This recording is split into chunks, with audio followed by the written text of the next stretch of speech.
Hey, don't start on me. Respect your elders. Yeah, that's right. If I'm late, he's late, right? Well, I am late, but we're going to get started. Good morning, good morning. Great to see everybody. Glad that you have braved the storm this morning to be here. So glad that you're here today. Excited about this time that we have to be able to dig into God's Word together.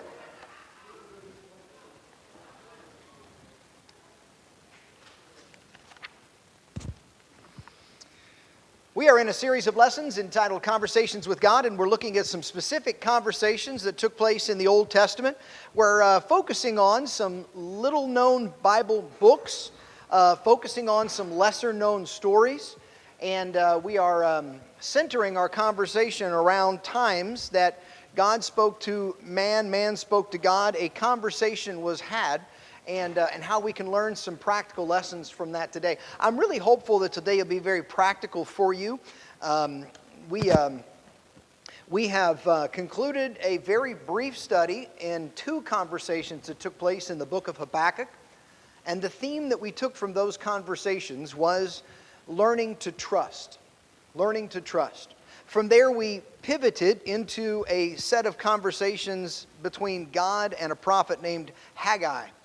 And in the book of Haggai, the lesson that we took from those conversations was motivation to work. Motivation to work.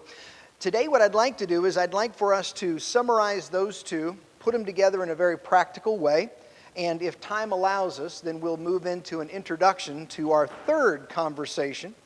And our third conversation is going to revolve around a man named Zechariah. Zechariah was a contemporary of Haggai. They worked together in the same time frame. They worked in the same location, and they worked in a cooperative fashion to help push the people forward in their relationship with God. But what I wanted to do this morning is I wanted to take the two topics that we've discussed and hopefully show you how, I believe at least, they fit together very well. Trust and work. Trust and work. When we are faced with a task, the trust that we have in God can be a great resource in accomplishing that task. I've put together, and this may or may not be helpful to you. You may look at this and you may be wired the way I'm wired and think, oh, that makes perfect sense. You may look at this and you go, this is the biggest convoluted gobbledygook that I've ever seen in my life. And if that's the case, when you see the front side, immediately look at it and go, ooh, and just flip it over. And you don't have to look at it. If you are a person who does like visual things, then maybe this will be something that's helpful for you.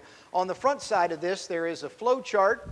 And on the back side of this are a set of verses that are corollary to the items that are located in the chart.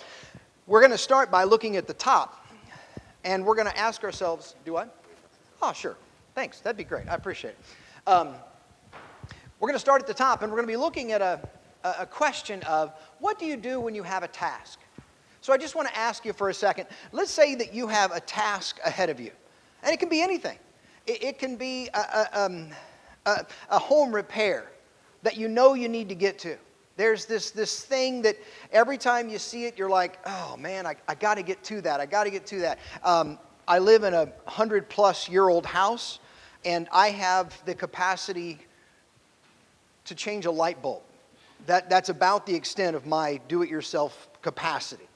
And so I always have a huge list, and I kid you not, a written list of things that I need to repair around my house. And I go room to room in my house going, oh, I got to get to that, I got to get to that, I got to get to that. Maybe you can relate to that. Maybe you have a nagging family situation that is something you know you need to take care of.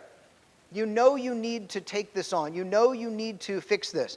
It's a strained relationship. It's a person in your family that maybe you are at odds with, and you know you need to settle this. But it nags at you, you know you need to do something about it, but you just can't take those steps to get started on it. Maybe it's something more esoteric. You haven't taken care of your retirement. You have investments that you haven't followed up with. You have debt that you know you really want to get to. You want to tackle this. You want to make steps towards it. And it nags at you. It weighs on your mind. And you're like, I know I need to get going on this, but I just can't quite seem to get myself off point zero. I can't seem to get into this. Or I have little stutters where I get started and then I just kind of fade back. Thank you so much. Appreciate it. So what I want to do today is I want to look at the book, what we've learned from Habakkuk, and what we've learned from Haggai, and see if we can put them together in a way that will be beneficial in us applying these lessons moving forward. We'll take as much time on this or as little time on this as you want. If we take the whole class period discussing this, that is time well spent in my book. If we run through this and you all are ready to, move on to something else, we've covered that, great, thanks. Then we'll jump into our introduction to the man Zechariah. It starts at the top. I know I need to, however you would fill in the blank. I know I need to. There's a task in your mind right now that's burdensome. There's something that's going on, you're like, I need to get started on this. From there, you might find yourself in one of three situations. There's many more, I know. I'm not trying to be comprehensive. I'm just trying to pick a few that I think might relate to a lot of people. On one hand, and it's on the left as you flow down through that chart, I lack the motivation to get started. You know I need to, but I can't seem to get myself started on this. Maybe there's any number of reasons, but I just can't seem to get started. And I think if I could just get started, then I might be able to really knock some of this out.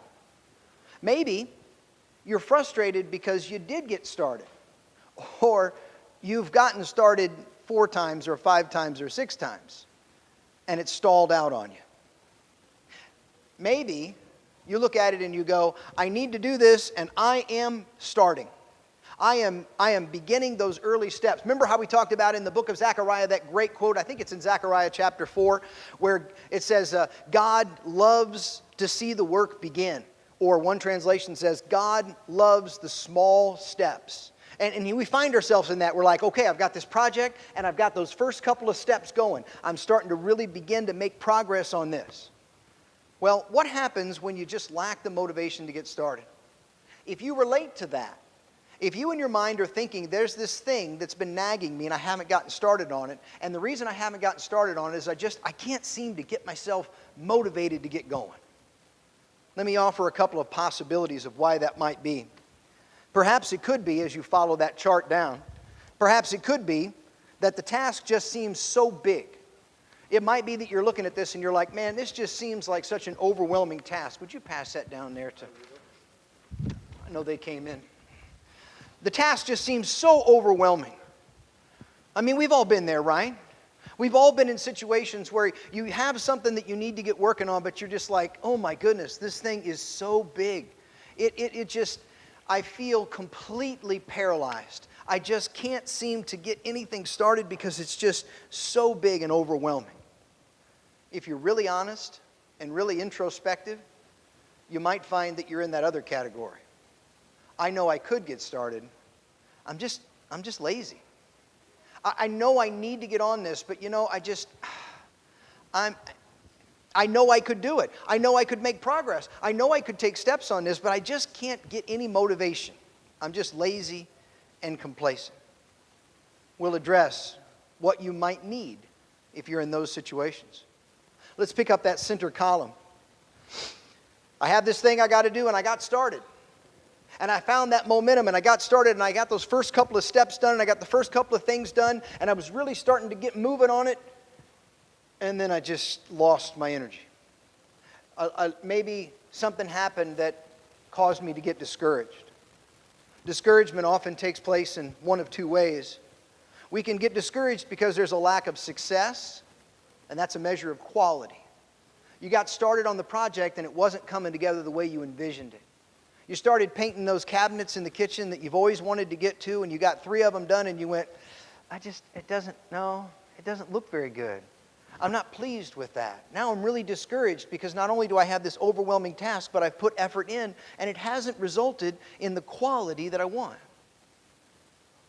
Could be that you start, you begin the work, but you just can't seem to get very much done.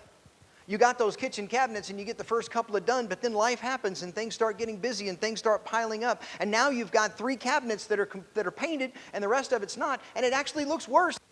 And you're even more overwhelmed than you were, because how am I ever going to get back to that? I got started, but I lacked progress in quantity.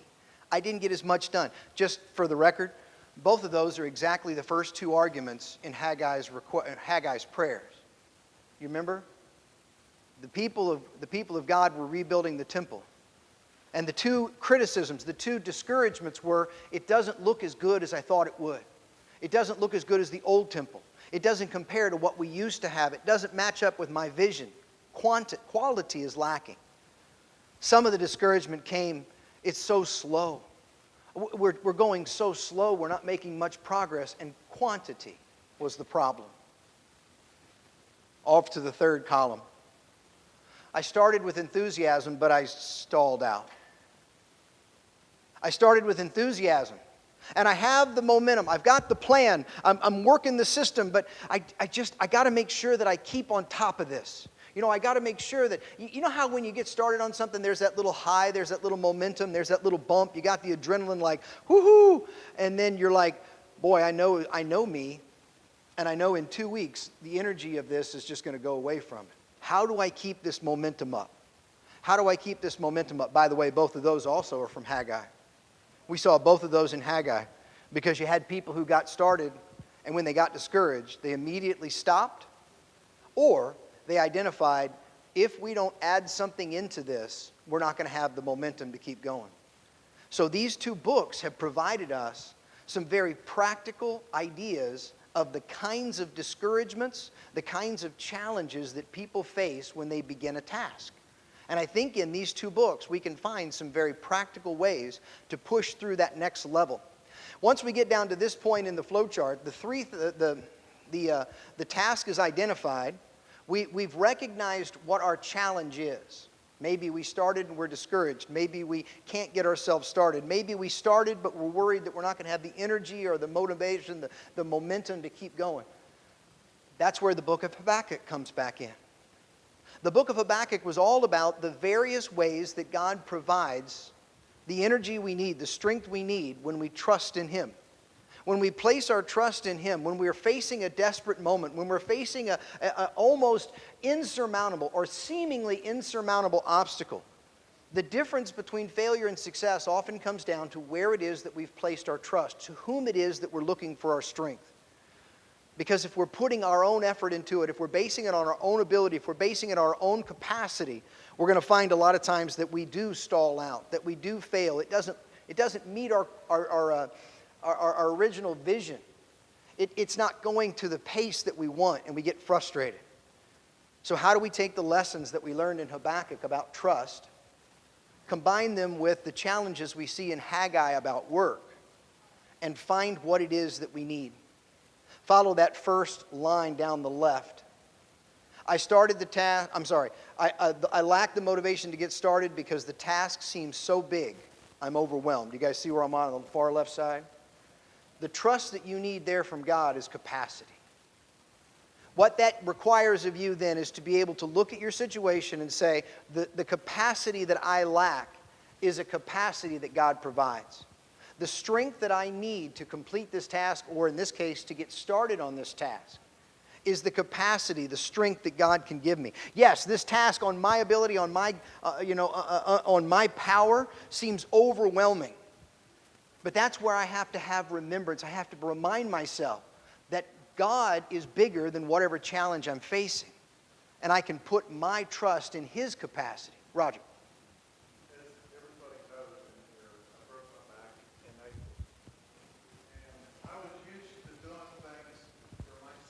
Uh-huh. And maybe I didn't trust the Lord as much as what I possibly did. There's been this contradiction. Stepped up and did what I couldn't do, even though I was trusting. Some of you mowed my grass. You know, that might be a small task, but there's a lot of it. And you know that for a fact. Yeah, a lot of it. I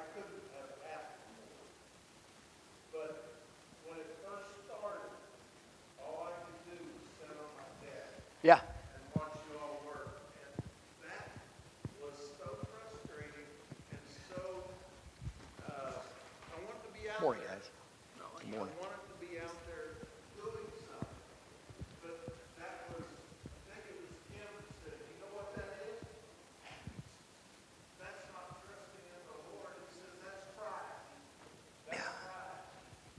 And he's probably right. Yeah. Yeah. Probably was pride. Yeah. But I hope you all got a blessing from that. I know that I think it did. Mm-hmm. I think it did. And it's come to the point that I slowly feel a little at a time. And I just told Josh here, I believe at the end of this week, I'll be able to mow my grass for the first time in 7 months. Wow. That's great, Roger. Yeah. It's just one, and getting back to that area, if there was little things, I had to do something. I had to do something. I put the washing in for my wife. I actually think of the back porch. It's not very big, but I had to do something. Yeah. If you're not doing something, I think it really makes you not really frustrated, but you don't feel like useful for something. You've got to be doing something. Roger, there's a lot of really good practical insight in that, and I'll just say a couple of things about that. First of all, it's a good point to bring this up. The point you make about work and its place in the human experience is very important. Long before, I wouldn't say long before because we don't know how long it was, but before sin ever entered the world, man was given work to do. Work is not a consequence of the fall. Work is an aspect of creation. God created us to be people who work. God created us. God created man and woman. He put them in the garden and he said, work the garden, care for it, protect it, take care of it. This is a job for you to do. Because God understood in the very creation of us that he made us with a capacity and a need for work. It brings satisfaction. It brings a sense of accomplishment. There's something inside our souls that isn't satisfied if we're not doing work. And you felt that firsthand because the work you wanted to do, you couldn't do. And sometimes you did more than you were supposed to.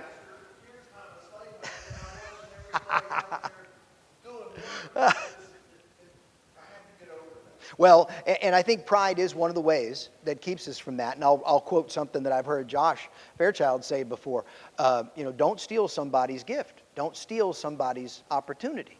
And when you have an opportunity for somebody to be a blessing, and you steal that, whether by not asking, not allowing, or receiving the help and being frustrated about it, no offense, Roger, the danger there is that we do that. We steal the gift that that person is supposed to receive. Because I know I can speak for the guys who did come out and work in that yard. It felt very satisfying. It was helpful for us to know we were being helpful for you. One of my favorite shows that Bishop used to watch as a kid, I watched it long after he stopped, was Thomas, the tank engine. And you remember what Topham Hatt used to always say about Thomas? He's a very useful engine. And I think there is a great compliment that if we can get to the end of our lives and someone can look at us and say, he was a very useful person, I think there will be great benefit to it. What's that? Your hand up. You were going to say something.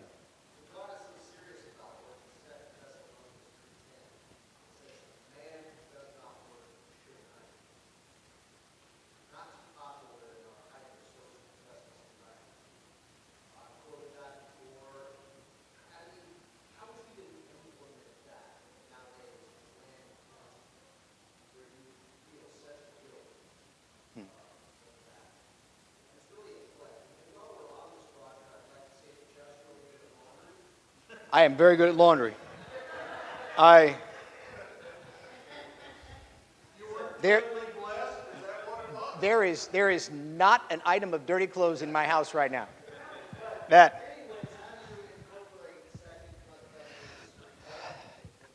You know, Scott, I think you bring up a good point, and I think that's something that we have to really be cognizant of. I think it's something that is really, really important to our Christian faith. The principles of work are so deeply entrenched, as are the principles of compassion and the principles of generosity. And as I know your heart, there is an incredible, I find, I won't say everyone does, I find a real strain between the commandments of generosity, compassion, caring for one another, and the demands of work. And I think that those have to both be managed very, very carefully. But one thing we often do is to fall to one side or the other to the detriment of the other. And I think that it's really important for us to be reminded the ultimate goal is to meet that Edenic principle where every person is feeling the satisfaction and the contribution of contributing meaningfully in work for their own benefit, and most especially, because Paul says, you've been given the capacity to work so that you can earn, so that you can help others. So there's a need for us not only to be able to provide, and that's so important, but also to be able to help, and we have to work to do that. And there is a definite emphasis that has to be placed on that. Roger, you were going to say. There's another thing that's actually been done like that. The pilgrims, when they came in, that was something that they implemented. If you didn't work, you didn't eat. Everybody has something that they need to be contributing for the good of the whole. There's just no question about that. And that's something that at different points in time we've seen, groups that have done that better than others. And it's a lesson we could definitely learn today. Yeah. When the task is too big, we can rely on the capacity of God to provide for us on those opportunities that seem overwhelming to us. I don't think we can say too much about the reality that there is no challenge we will face in life that is greater than the God that we serve. And if we'll keep that central, it'll help us a lot when we're feeling those times of overwhelm. What do you do when you're just flat, and I don't mean to be sharp, but lazy? Because I will be honest, every single one of us at some point are going to deal with some of that. I definitely deal with that. I can be incredibly focused and motivated on those things that I happen to be focused and motivated on. And if it's not something that has my interest, I can absolutely pretend it doesn't even exist, because I can be lazy just like anybody else. Yeah.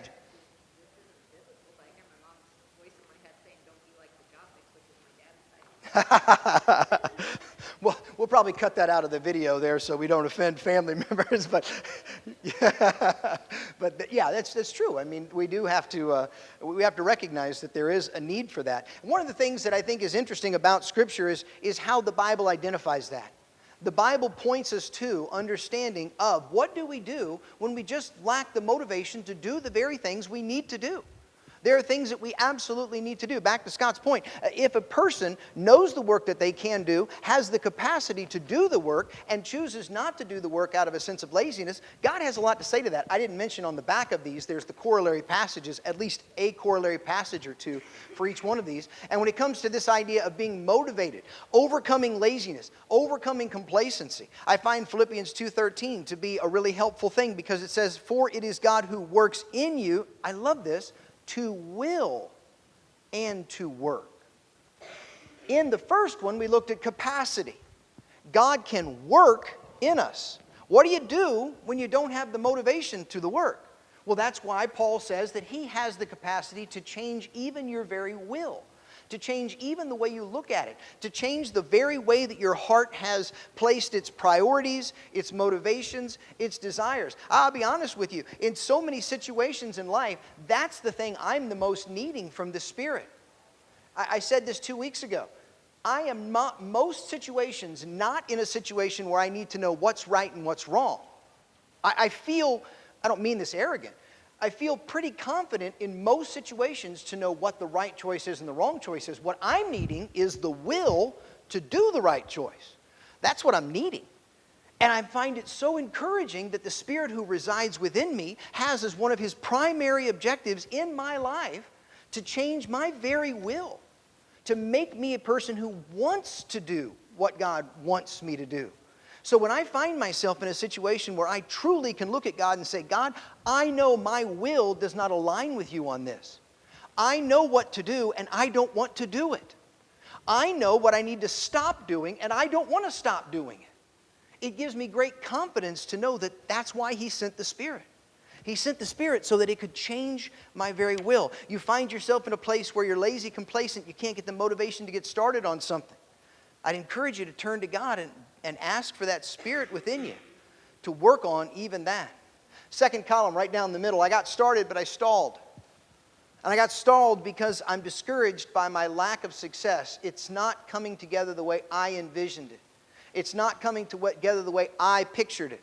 It's not coming together with the kind of quality, with the kind of success, with the kind of appearance, whatever. Put it in the blank, whatever it is that's addressing that. What is it that's keeping you from finding encouragement? Because I'm just not finding the satisfaction, the success in it that I thought I would. That's where we have to really be attentive to the idea of vision. The idea of vision.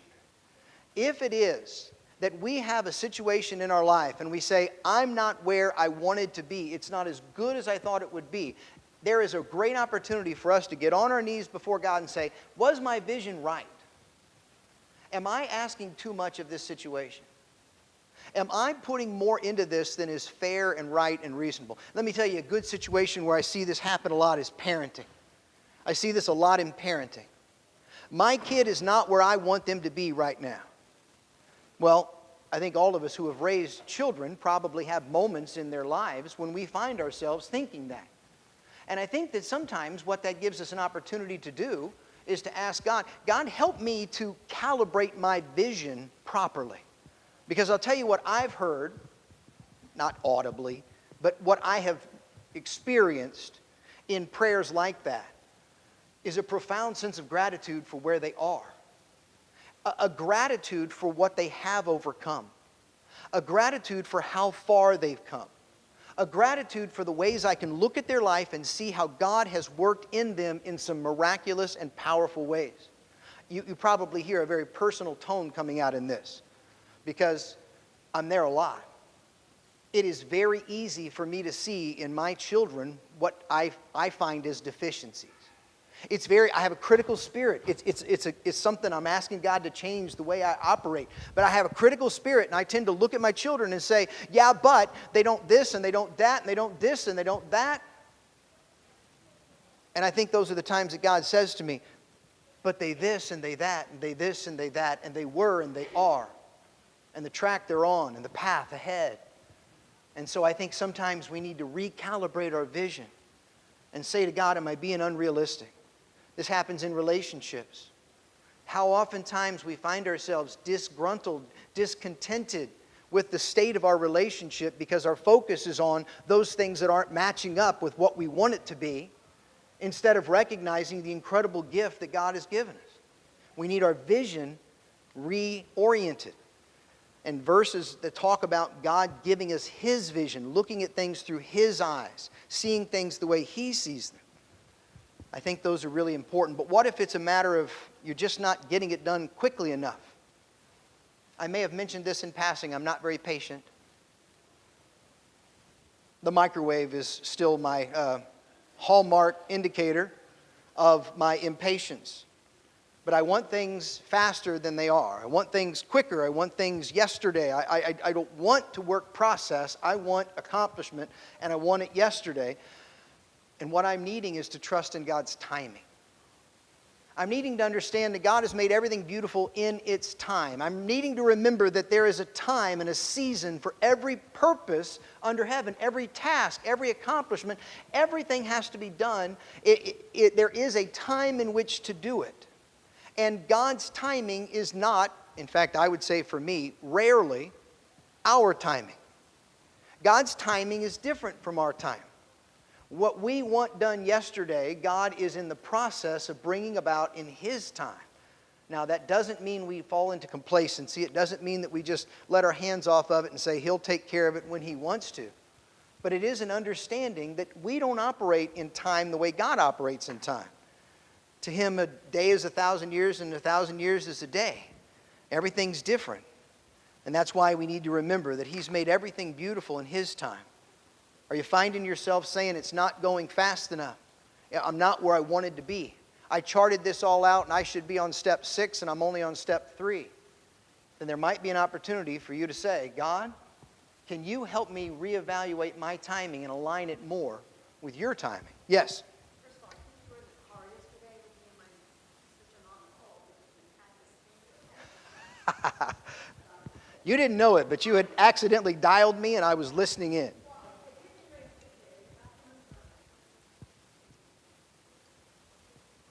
She raised her kid. They're all in this kind of a plan for God. And her kids aren't baptized, and ours are. And yet we still compare, which is so Yeah. not fair. Yeah. Because here's the thing, you're going to do, you're going to fall up short, you're going to boast because you're doing this, that, or it's just going to knock you down. And I don't know, because I haven't been a parent for as long as she has, and she's never been a step parent. The conversation was like, what do you do? And I wanted to talk about it today because Yeah, I think you said a couple things there. You got the timing. We have a plan of where they're going to be when. And then the second part is comparison. This kid is here and this kid is here. And so you can't compare without demeaning. I mean, that's just going to happen. Yeah. what people put out there, what they put out there is their best to make Yeah. the world. Yeah. And that's where both of us struggle in the fact that we see this as this. Yep. I think both of those are excellent points. Timing and comparison are just terribly detrimental to relationships. They are. Yep. I think it's human nature to compare ourselves to others and say, why can't my... Yeah. And then it'll shock me when somebody comes up to me and is like, I wish I had this that you had. I'm like, what? Mm-hmm. It's because I feel like my kids aren't the same place as my sister's kids. And Yeah. we're both in the church, but her kids don't have like some of the issues mine have because we're not related. The situations are unique, and those have to be taken into account. Timing is such an important thing, especially when you're in the unenviable position of trying to evaluate somebody else. For example, Peter, success or not a success? I mean, what do you think? Okay, I think most of us would knee-jerk success until I said, when? Peter, on the day that he, denied Christ 3 times? Well, you look at him in that moment, you're like, well, okay, yeah, not a success then. Peter, when Jesus looked at him and said, get behind me, Satan? Well, that wasn't a great moment. So no, I guess not. Paul a success? Yeah, well, there was that whole murdering Christians period of his life. So my point is that success and failure, as we determine it, especially when it comes to other people and judging them, is often a matter of where we're looking on the timeline. And we don't have the whole picture. We don't know what the future is going to look like. And so to determine today somebody's a failure, what if somebody had determined Saul was a failure? Well, write him off. He's never going to amount to anything. Peter, he had every opportunity in the world. He turned his back on God, on Jesus. Write him off. Well, it's a matter of timing. And that's where we have to be careful about making judgments. One of my favorite apostles is not the favorite, is Thomas. And what is it, if I say Thomas, what is it? Oh, yeah, doubting. Doubting Thomas. Yeah, unfair. One thing, Totally unfair. Yep. but I think that even that, he was just wanting to be sure. There's only one to do. Yeah. But you look ahead, and you look behind that, what he had done for the apostles themselves, what others can. Normally, we just don't look Yeah. at him any other way. Well, one thing is, nobody wants to be identified by their worst moment. Nobody wants to be identified by their worst moment. I don't. You don't. None of us do. None of us want to have our life laid bare, find our very worst moment, and say, that is Jeff. Well, that's unfair. That's unfair. We do it to Thomas. We look at him and we say, here's his life, And this is his moment, and that's who he is. And we got to be careful anytime we're judging other people, but especially when it comes to not seeing how God is working on them in time. Last side of it, I started with enthusiasm, but I stalled out. You can just take that back through the central aisle. I started with enthusiasm, far right side, but I need to keep up the momentum. And I tell you, the rare times that I do get started, this is something that really speaks to me. Because nagging in the back of my mind, anytime I'm making progress, is this voice that says it's gonna peter out any minute. Any minute, you're going to lose focus. Any minute, you're going to give up on this, you're going to get frustrated. Any minute, this could all fall apart. And this voice of doubt, this voice of just, condemnation and criticism, it's all going to fall apart. And the thing that is so important in that is that we put our trust in God for encouragement. Isaiah 41:10, which actually we're going to mention in passing in the sermon today. So do not fear, for I am with you. Do not be dismayed, for I am your God. I will strengthen you and help you. I will uphold you by my righteous right hand. There are going to be situations that come along, even when we're making progress, even when we're on task, even when we're working towards something. There's going to be hiccups. There's going to be bumps in the road. There's going to be times when our enthusiasm wanes. There's going to be times when distraction comes in and other things take over that time and try to push that out of our minds. And that's where we have to put trust in God. God says, I'm going to be with you. I'm going to take care of you. I'm going to lead you through even this challenge. At the bottom of that page there, I've written a couple of questions. And just complete disclosure. This is actually going to be the family meeting this week as we sit down together. This is what we're going to go through. And I'm going to have everybody in my family talk about what is a task that you know in your heart you need to be working on. All the way from Royal, all the way up to Sue, who's my much older wife. And we're all going to be able to talk about this, how it is that we find ourselves in this. And we're going to walk through these questions. First question, what do I know I need to be doing? Evaluate where you are right now presently. Where are you in this?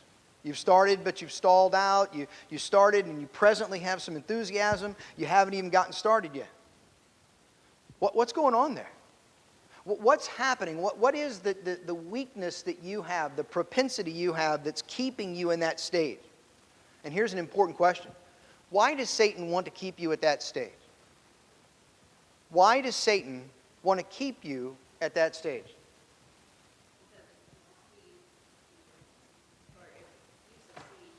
Yeah. I think, assuming, as we are with all these, that what we're pursuing is a moral, ethical goal, not self-serving, not selfish, not greedy, but assuming that we have a good goal, Satan wants us to, he came to steal, kill, and destroy. That's his purpose. Anything he can do to derail you, anything he can do to get you to not succeed in the things that you have on your heart that are moral, upright, and good to do. Same thing goes to the next question. How can God use this task to grow you? If you pursue this and overcome this roadblock you're at right now, what lessons can God teach you? What can God do in that? What can God 828 through that situation? And then finally, getting down to some real nitty-gritty.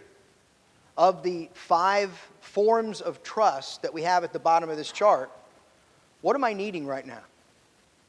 What is it right now that I'm really needing? And finally, can I make the commitment this week to take that particular need and put it before God every day? I know this has been a very, very unconventional lesson. I know this has not been what you signed up for and expected when you came in. I hope it has been helpful. I hope that there has been something in this that you can take with you. But I really do believe that we have, in the story of Habakkuk, a real definite mandate that says, whatever you're facing, put your trust in God. And in Haggai, we have a very definite mandate that says, roll up your sleeves and get busy. And anything that's keeping you from doing that, we can find the strength in God we need to overcome it. Roger, finish us off well. Finish us off, okay? In my signature day before the accident, I would sit down and also go with my wife. What do we need?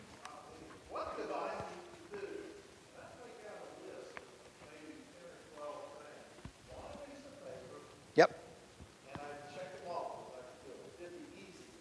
Yeah, yeah. Oh, yeah. Go off that list. But I think even more important than that is don't keep those things inside. Share them with somebody else, and that kind of gives you the motivation. I think it does. Expecting this to be done. Yeah. Motivation working both ways. I think as I share a situation with somebody, it puts them in a position to be able to give me that encouragement and give me that strength. How you doing on that? I want to, how can I help? But where is the next step? Where are you going next? It also gives me that accountability, because when they say, how are you doing on that? I got to go, I'm not making any progress. I'm not putting in any work. And there's a sense, and there's a sense there that's, spur one another on to love and good works, the Bible says. We have to spur one another on. We can't spur one another on to the task that we're engaged in if we can't share with somebody what it is that we're doing and what we need from it. Yes, Miss Sharon.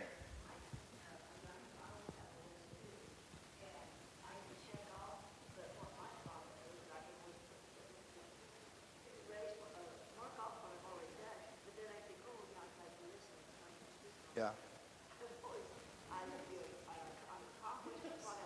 The list never ends, does it? Yeah.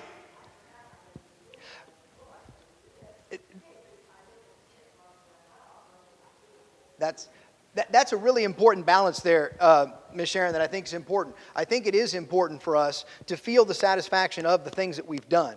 I think it really is important for us to recognize the good that is happening while not being overwhelmed with what still is out there. Because there will never be a day when our to-do list is done. There will never be a day. And here's the thing. It's not supposed to be. Because that's what God made us to do. God made us to work. If we ever got to a point where we completed all of our tasks, we'd be saying to God, either A, you made me wrong, or B, you have more for me to do and I've chosen not to. Neither of those is a situation we want to be in. So it is an important balance. I tell you, the thing I do, Ms. Sharon, that's so just insidious and silly, is that I will do something I didn't plan to do and then go write it down and mark it off. Regina's smiling. Okay, I'm not the only one. I feel better. Misery loves company. Look at us. All right. Thank you so much, guys. Appreciate it.